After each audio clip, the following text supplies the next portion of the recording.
Olá! Seja muito bem-vindo e bem-vinda ao Preparando o Pós-Parto de 0 a 3 meses. Aqui você verá informações e técnicas importantes para que o seu pós-parto seja o mais leve e consciente possível. Eu sou Isabela, sou obstetriz, consultora em aleitamento materno e enfermeira, mamãe da Alicia e estarei com você nessa jornada. Vem comigo! E no vídeo de hoje nós vamos falar sobre tudo o que você precisa saber sendo mãe de primeira viagem, desde gestação e parto, cuidados com o seu bebê e aleitamento materno. Eu decidi reunir mitos, esclarecimentos, novidades e atualizações relacionadas à área da saúde para você que é mamãe de primeira viagem ou até mesmo que já é a mamãe de segunda ou terceira viagem, mas quer se atualizar com relação às novidades desse mundo do materno infantil e também precisa aí descobrir o que é um certo mito e que as pessoas falam, mas que não são verdade. E vamos começar então pela parte de gestação e parto. E a primeira coisa que eu quero te falar é que você não precisa comer por 2, ou por 3, ou por 4, dependendo aí de quantos bebês você estiver esperando.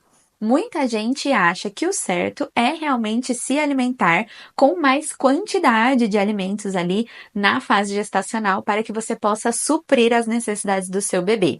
Mas a verdade é que você precisa sim se alimentar bem, com bons nutrientes e bons alimentos, mas que você não precisa comer em quantidades muito maiores do que você já come no seu dia a dia, se a sua alimentação está de fato equilibrada para a sua saúde. Então, pode ser que você precise sim de alguns ajustes ali, e aí nesse caso é legal conversar com uma nutricionista para ter mais orientações voltadas para esse assunto, mas com certeza ela vai te orientar que você não precisa comer por 2. Você precisa sim, às vezes, ajustar uma quantidade, comer um pouquinho mais em determinada fase da gestação, mas não aquele exagero que muita gente fala, que tá tudo bem, tá tudo liberado ali para que você coma um monte, porque você tá gerando um serzinho ali dentro da sua barriga. Então, não necessariamente você precisa levar em consideração que precisa comer por 2. Você precisa comer bem, sim, para que o seu bebê tenha bons nutrientes. Outra coisa muito importante que vai acontecer é a mudança no seu corpo. Você vai ver isso logo do início da sua gestação. O corpo muda em vários aspectos, seja no seu cabelo, seja no seu ganho de peso, seja no crescimento de pelos, seja na questão até mesmo do seu cheiro, você vai sentir a mudança. E isso é devido a questões hormonais e também para que você consiga ter ali um corpo adequado para receber e, na verdade, nutrir e acompanhar esse crescimento desse bebê. Então, o seu corpo sofre sim um montão de mudanças. Pode ser que o seu emocional fique um pouco mexido por conta dessa mudança toda, mas lembrando que é uma coisa normal. Então, pode ser que você mude a questão da sua pele, uma pele mais oleosa ou até mesmo uma pele mais seca. A estrutura do seu cabelo, pode ser que você ganhe mais cabelo ou tenha uma queda de cabelo mais acentuada. A questão dos seus pelos também podem mudar, então você pode ter mais pelos no corpo, pode perceber um aumento ali dos pelos no corpo. Outra questão também é a parte dos cheiros. Você pode perceber um aumento da sudorese e de um odor também nas axilas, um aumento dos cheiros nas partes íntimas que você não tinha antes. Então, isso pode acontecer devido às mudanças hormonais do seu corpo. Se estiver te incomodando ou você achar que tem algo de errado, converse com um profissional adequado. Outra coisa bem importante que pode acontecer é um aumento excessivo do cansaço, principalmente no começo da sua gestação. Muita gente acha que esse cansaço exagerado só vai vir no momento em que a barriga já estiver bem grandona e que o seu corpo estiver bem pesado, mas nem sempre é dessa forma. No começo, você também pode sentir um pouco mais de cansaço. Afinal, você está produzindo órgãos. Então, a gente tem realmente um cansaço maior nessa fase, do começo ali da produção dos órgãos do bebê, por conta do consumo energético que o seu corpo está gerando ali. Mas é importante ressaltar que se você tiver uma fadiga muito intensa, um cansaço que não te deixa realmente fazer mais nada no dia a dia, te impeça de realizar atividades comuns, que faça com que você só fique deitada no sofá, é importante que você converse com um profissional também. Pode ser com a sua obstetriz, com a sua enfermeira ou com o seu obstetra. Às vezes pode ser uma falta de ferro, de ferritina, e aí já é uma outra conversa. Mas que sim, a gente tem um cansaço maior no início da gestação, principalmente, mas no final também, isso é normal. Outra coisa que pode acontecer com você, principalmente na fase gestacional, é não sentir uma felicidade contagiante o tempo todo. Durante a gestação, a gente pode passar por uma flutuação emocional. Então, não necessariamente pelo fato de estar gerando um bebê, estar grávida, esperando o seu bebezinho, você vai estar feliz toda hora. Às vezes, as mudanças corporais, as mudanças hormonais, a questão do cansaço, a parte do novo papel que você está vivendo ali em se tornar mãe, tudo isso pode deixar o seu emocional um pouco abalado. Então, não espere, não se cobre ficar ali sorridente e radiante o tempo todo. A gente vai sim ter momentos de muita felicidade, mas também de medo, de ansiedade, de angústias. Então, isso é totalmente normal de acontecer na gestação. Durante o período gestacional, você vai perceber o quanto o consumo dentro de você vai aumentar. Você vai querer comprar tudo para o seu bebê, não tenha dúvidas disso. Você vai ver uma roupinha ali, uma roupinha colar, vai numa loja, com certeza você vai acabar querendo comprar um enxoval completo, cheio de coisinhas lindas para o seu bebê. Mas cuidado, é nesse momento que você precisa ter consciência do que é realmente útil para essa fase e o que realmente não é tão útil assim. Afinal, ter um bebê gera muitos gastos e aí a gente precisa ter o equilíbrio. Lógico que dá pra gente se mimar, sim, e comprar coisas que a gente tanto quer, mas também é importante avaliar itens que podem mais atrapalhar ali o seu processo com o seu bebê, nos cuidados em geral ou até mesmo na amamentação, do que ajudar nesse momento. Outro ponto muito importante é que se o seu parto for uma cesariana, você vai ter que ter mais paciência com relação à sua recuperação. A maioria das mulheres tem um processo de recuperação muito tranquilo, mas o recomendado é que você evite esforços excessivos, né? E que fique fazendo ali estripulias logo depois do nascimento do seu bebê. Pegar o seu bebê no colo, fazer uma troca básica de fraldas, né? Dar um banho, isso são coisas que a gente não tem muito para onde correr, então podem ser feitas. Mas o máximo de repouso, de descanso que você puder fazer é o ideal. Afinal, você acabou de ter um bebê, foi um parto, mas a gente precisa sempre lembrar que a cesariana é um procedimento cirúrgico de média complexidade. Se o seu bebê está com o cordão enrolado no pescoço e alguém está falando para você que você precisa de uma cesariana por conta disso, Esquece, isso é conversa. o bebê com o cordão enrolado no pescoço não sofre asfixia, afinal, ele respira através do próprio cordão umbilical que vem lá da placenta. O bebê, durante o processo gestacional, então dentro da nossa barriga, não respira nem pelo nariz e pela boca. Por isso, com o cordão umbilical ali em volta do pescoço, ele não tem como ser asfixiado. Outro mito muito comum que acaba sendo uma indicação de cesárea, muitas vezes equivocada, é a questão da falta de passagem. Você já ouviu falar sobre isso? Conversando com muitas mulheres, eu sempre escuto essa conversa. Isa, eu não tive passagem, por isso meu parto precisou ser cesárea. E aí a gente acaba perguntando, mas como foi avaliado? Você entrou em trabalho de parto? Passou por todo o processo de trabalho de parto? Não, eu apenas fui no médico, ele fez um exame de toque e viu que eu não teria passagem. Infelizmente, isso não é algo que a gente consegue identificar enquanto a mulher não estiver em trabalho de parto efetivo, e assim a gente não consegue dizer ali de cara se ela vai precisar de uma cesariana ou não. A indicação de cesariana por conta da estrutura pélvica depende muito do processo do trabalho de parto já acontecendo, para que a gente consiga então identificar se esse bebê tem uma certa desproporção com relação à sua cabeça e à pelve materna, para assim identificar a necessidade então de uma cesariana nesses casos. Outra coisa importante que talvez você não saiba é que o seu bebê pode ter uma condição chamada icterícia. E isso é devido ao aumento da bilirrubina interna. Normalmente acontece por conta de incompatibilidade sanguínea com a mãe. E o que gera isso? O bebê ele costuma ficar todo amarelado, então as suas partes ali de mucosa, então boca, gengivas, os olhos, né, costumam ficar bem amarelados, mas também as estruturas do seu corpinho. Então, o grau de bilirrubina, quanto maior, mais amarelado o corpo do bebê fica. E existem duas situações. O grau mais leve, em que a gente pode simplesmente esperar, né, sozinho isso sair. E como a gente faz com que essa bilirrubina saia, né, seja excretada do corpo do bebê de uma forma mais fácil? Através da amamentação. Então, quanto mais o seu bebê for amamentado, né, quanto mais leite ele tiver ali disponível para ele vai eliminando, então, essa bilirrubina nas fezes, tá?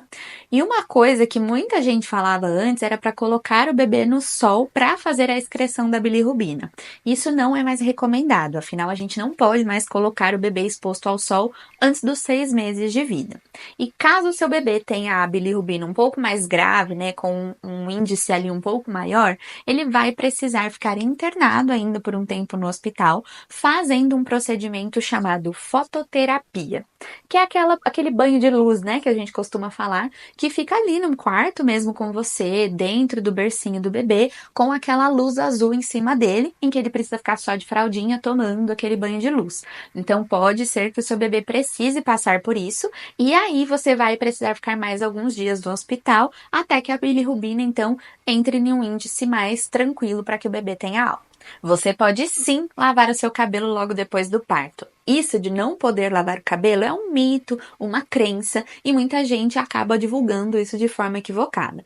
Se você estiver bem para que isso aconteça, não tiver complicações no seu parto que impeçam esse procedimento, você pode sim tomar o seu banho tranquilamente e lavar a sua cabeça. Mas aqui tem uma parte muito importante de reforçar. Sempre depois do parto, seja cesariana ou um parto vaginal, o ideal é que você faça os primeiros banhos ali, se possível, com algum tipo de ajuda. Então, se você estiver no ambiente hospitalar, peça ajuda para uma enfermeira nesse momento, ou para o seu acompanhante, sua acompanhante, e se estiver em casa, também peça ajuda para sua rede de apoio, porque você pode se sentir um pouco tonta pela perda sanguínea, por ficar em uma posição, né, mais em pé, pode dar ali, gerar um pouco de fraqueza nesse momento. Então, o ideal é que você tenha algum tipo de ajuda para ter um suporte nessas horas, mas você pode sim fazer o seu banho tranquilamente e lavar a sua cabeça. E agora, vamos falar um pouquinho sobre a parte dos cuidados com o bebê?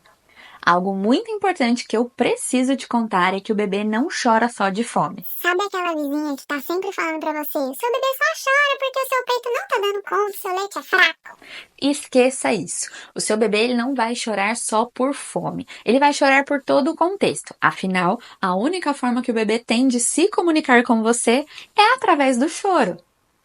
Então, por isso, ele vai chorar de frio, de fome, de calor, de alguma outra necessidade, seja sono, seja medo, seja ansiedade. E se o seu bebê estiver dentro da fase da esterogestação, que compreende ali o período dos 3 primeiros meses de vida, com certeza ele vai chorar pelos mais infinitos motivos do mundo. Pois é a fase em que o bebê está sem compreender totalmente que o seu nascimento aconteceu. Então, muitas vezes ele vai ficar inseguro, um pouco com medo, cansado, ou seja lá o que for. E isso vai gerar ali o choro, porque é a forma que ele tem de se comunicar. Então, não caia nessa de que o seu bebê só está chorando por fome, que o seu leite é fraco, ou até mesmo que a sua amamentação não está sendo eficiente para o seu bebê.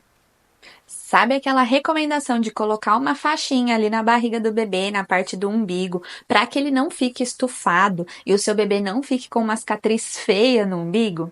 Isso não é mais recomendado. Inclusive, a gente tem um risco muito grande, principalmente se a gente usar aquela outra recomendação de se colocar uma moeda no local ali da cicatriz umbilical. Pelo fato de que a moeda, ela é um grande transmissor de bactérias. Ela pode estar muito suja e dessa forma a gente pode trazer infecções ali para a região umbilical. Isso também serve para a faixa, porque a gente vai segurar ali aquela região, né? A gente vai ficar abafando totalmente aquela região e dessa forma a gente pode levar ali a um quadro chamado onfalite, que é quando a gente tem uma inflamação, uma infecção ali na região do umbigo do bebê.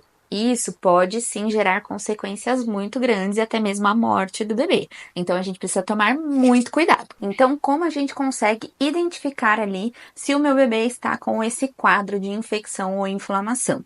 A gente vai observar se o coto umbilical está com odor fétido, se tem uma secreção ali purulenta, né? Então, com presença de pus, e se a região ao redor ali da barriguinha do bebê está avermelhada e inchada, com características bem específicas de uma inflamação. Se for o caso, se você notar qualquer tipo de alteração nessa região, já leve o seu bebê ao pediatra ou até mesmo ao pronto-socorro para avaliação. Se o seu bebê estiver querendo mamar de hora em hora, isso não significa que o seu leite está fraco ou que a quantidade está pouca para o seu bebê. Entenda que uma das coisas que o bebê mais sabe ali fazer no início da vida é sugar. Então, ele usa o processo da sucção para se autorregular, para tirar a sua dor, o seu desconforto, para tirar o seu medo, a sua ansiedade e para matar a sua fome também. Mas então não é só por fome que ele acaba sugando ou pedindo para mamar. Então, não necessariamente o bebê vai sugar ali e mamar várias vezes só por fome. E já pegando um gancho nessa informação, o seu bebê não nasce sabendo mamar. Por mais que a gente pense que sim, que o bebê já vem ali muitas vezes sugar o peito da mãe, a gente fala, nossa, já nasceu sabendo? Não, ele não sabe. Ele tem um reflexo de sucção, mas fazer uma pega correta, certinha, muitas vezes não é algo que o bebê sabe realizar de primeira. Alguns sim, mas outros não. E nesse momento vocês dois estarão aprendendo juntos, então se for necessário, peça ajuda desde o início. Esqueça a rotina com o recém-nascido. Lógico que você pode sim se organizar, tentar manter um padrão, hábitos ali saudáveis com o seu bebê, higiene do sono, mas não pense que uma rotina engessada com horários específicos fará parte da sua vida nesse início aí de relacionamento com o seu bebê. Isso não existe. E isso pode até te deixar um pouco irritada, estressada, se você quiser manter esse padrão no começo.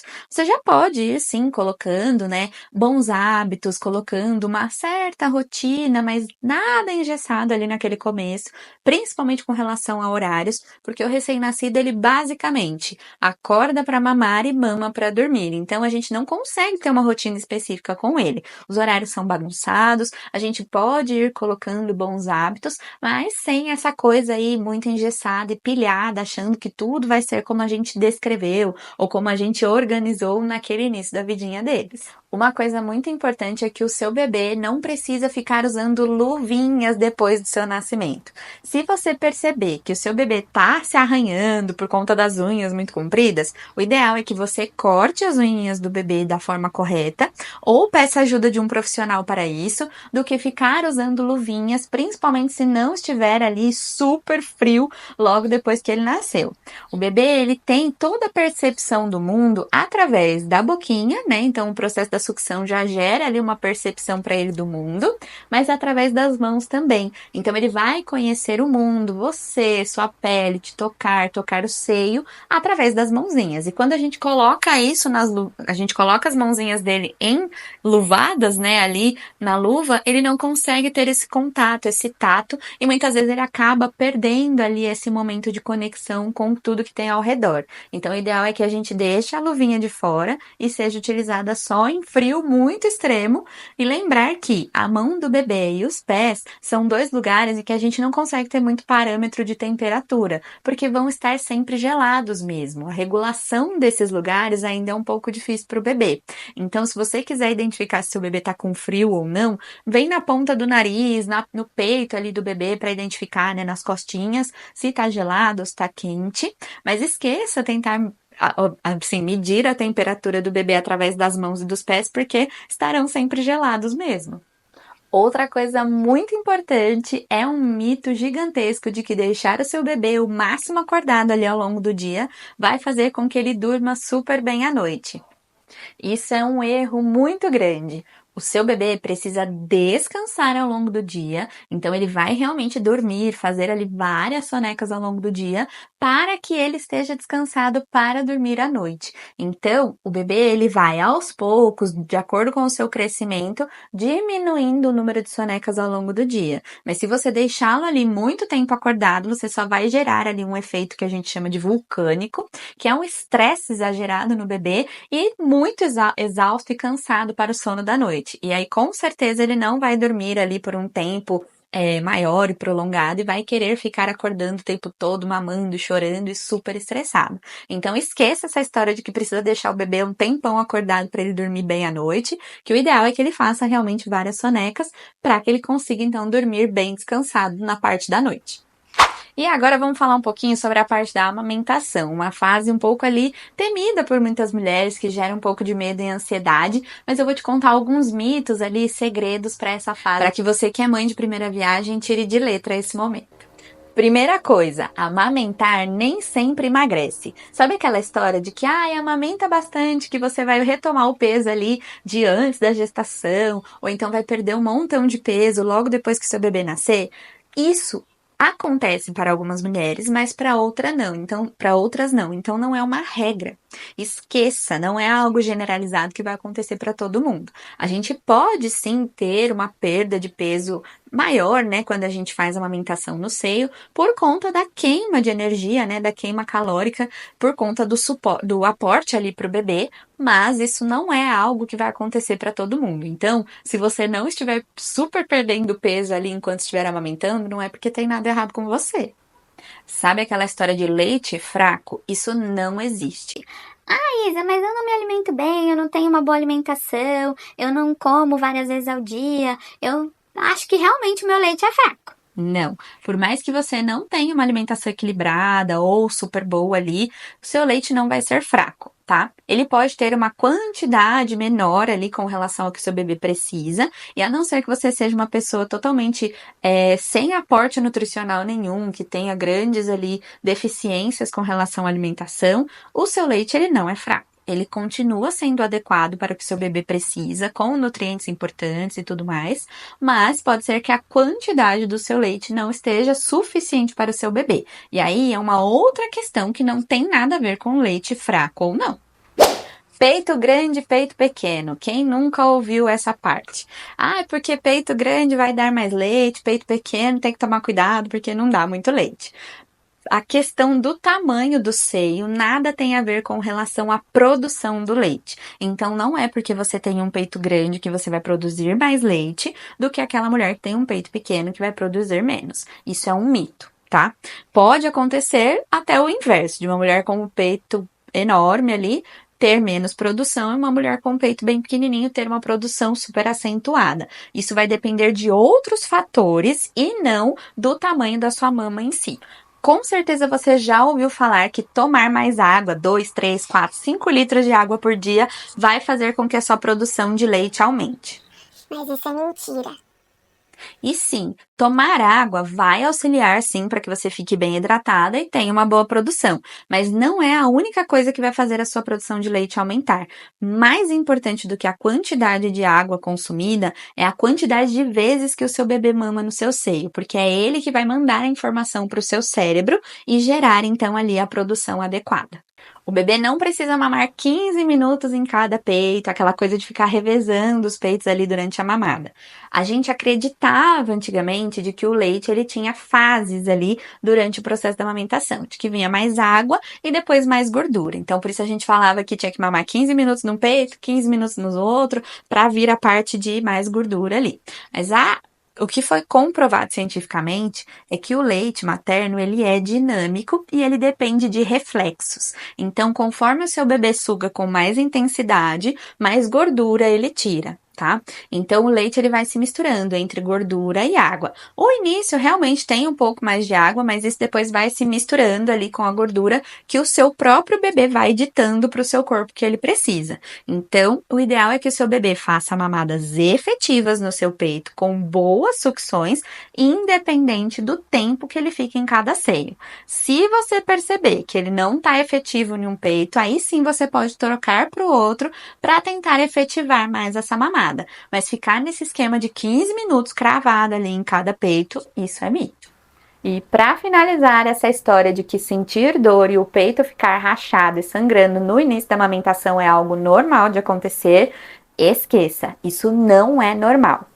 O seu peito, ele pode sim ficar mais sensível, né? E principalmente se você nunca teve um bebê, se é o início ali da sua fase com a amamentação, né? Da sua experiência com a amamentação, porque de fato é normal o peito ficar mais sensível se você nunca passou pelo processo da amamentação, ou até mesmo se você já passou, mas está no início ali com o seu bebê. Porém, sentir uma dor extrema a cada sugada do bebê e até mesmo ter um peito sangrando durante o processo da amamentação não são coisas normais. sinais. Então, o ideal é que se você tiver algum desses sintomas, procure ajuda o quanto antes de uma consultora de amamentação, pois pode ter uma pega errada, uma outra questão ali relacionada ao posicionamento, né, freio curto, ou milhares de coisas que podem acontecer ali, de intercorrências que a gente pode ter com relação à amamentação. E aí, nesse caso, né, muitas vezes a gente não consegue resolver sozinha. Então, a gente precisa, sim, da ajuda de algum profissional nesse momento. E se você gostou desse vídeo, se você é mãe de primeira, segunda, terceira viagem e teve alguma coisa aqui que você falou, nossa, eu não sabia disso, já compartilha com aquela sua amiga que tá grávida ou que já tá aí com o bebê e tá passando pelo perrengue ali da fase do pós-parto. Deixa o seu curtir aqui nesse vídeo, compartilha com as suas amigas aí que pretendem ter o bebê um dia para já irem se preparando para essa fase do pós-parto. Se inscreve no canal porque eu sempre trago vídeos novos aqui com informações baseadas em evidências e novidades para que você tenha um pós-parto mais leve e consciente. Muito obrigada por assistir até aqui. Se quiser, também me segue lá no Instagram, é @isabela.obstetriz. Será um prazer também te ter por lá e poder então te acompanhar nessa fase, nessa jornada. Um beijo e até o próximo vídeo!